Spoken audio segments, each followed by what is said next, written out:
guess my question would be,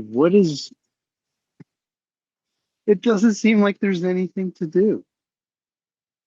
It seems like there's nothing to actually do to mitigate, anxiety or depression, the problems of the world, and all of this is Chris trying to, as you said earlier, manage everything, manage the world's pain and suffering, and which is a completely ridiculous idea when you say it out loud. But that is kind of, that has to be what I'm up to inside, to cause myself so much suffering. I'm sure of it. So what what is there to do other than what you've already said in your talk? Is there? Yes, Chris. It seems ridiculous. All my questions seem ridiculous. Yes. It is a good question. It is a valid question. And it is, in some ways, a pivotal question. And yes, there is nothing to do in the sense of doing from the separate self, or the attempts to manage Chris or to manage the world. There's nothing to do on that level, from that perspective of the separate self. But this recognition is an ongoing invitation.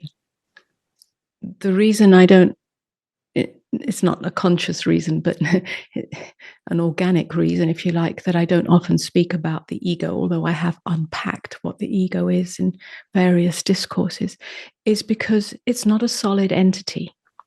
And bringing focus to that is not valuable, because then it's something to change or fix or get rid of or feel bad about. The movements that I have been describing in this discourse are the movements of the ego self, which is the sense of separate self. So in this way, the tight knot of ego becomes unraveled organically when there isn't this attempt to manage everything. So we don't have to focus on that ego thing.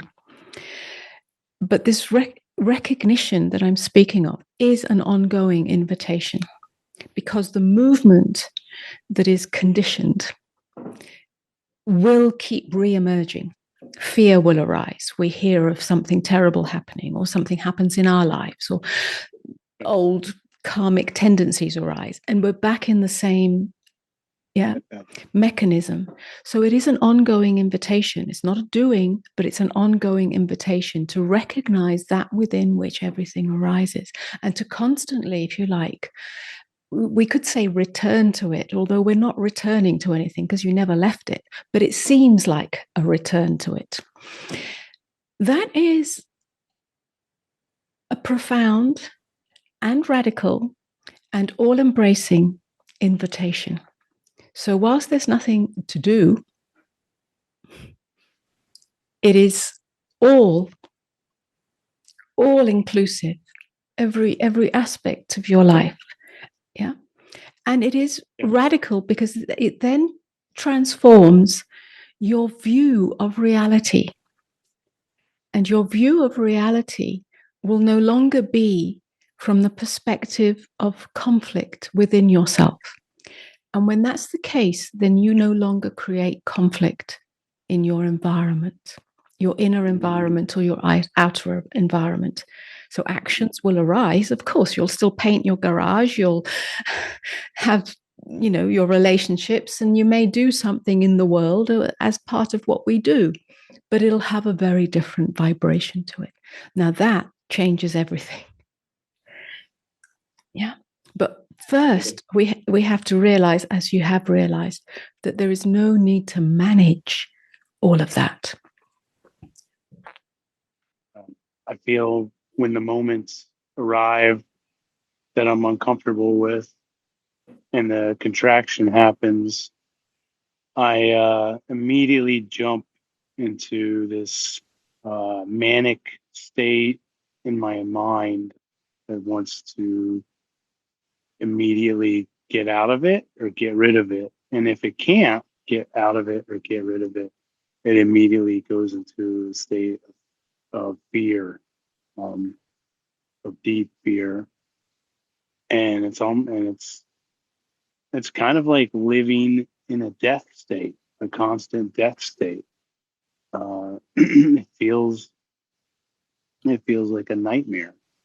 Um, so to let that moment just be, like, how do Yeah, you Chris. how do you cut the wire? How do you cut the tripwire to my brain? So all of this energy happens, it activates your mind, and then it activates fear. And at the same time, there is something in you that is already grounded in being. It's not about changing that. Just notice your tendency, because you're saying it, that you want to fix that. So then you get stuck in that hell realm. Yeah. Yes, there's all this going on: mind movement, energy movement, fear movement, and even the wanting to do something about it.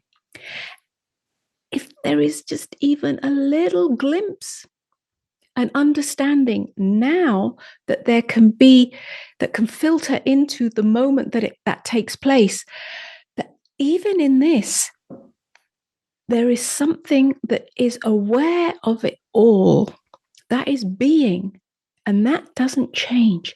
There's a space, there's a knowing of this hell realm. And this knowing, this being, this aware presence is almost like behind it. It's not Yes. really behind it, but just a way of describing it. It's Yes. here, and that doesn't change.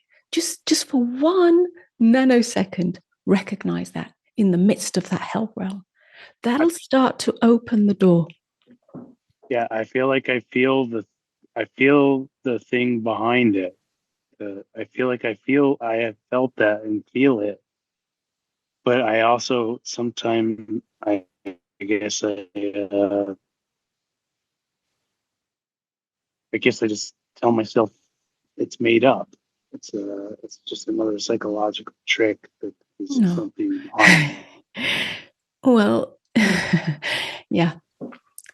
You, if something has touched you in this discourse, which I think it has, then just remember that. Verify the truth of it in yourself.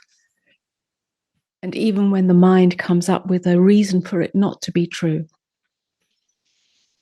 just return to it gently. Not as a way of convincing yourself, but as a way of remembering Right. that truth. Okay. Yeah. Okay. This is good, Amoda. This is good. Thank you so much.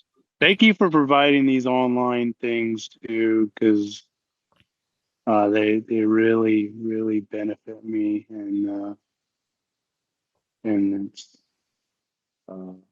the best show in town. So thank you. Thank you, Chris. Beautiful.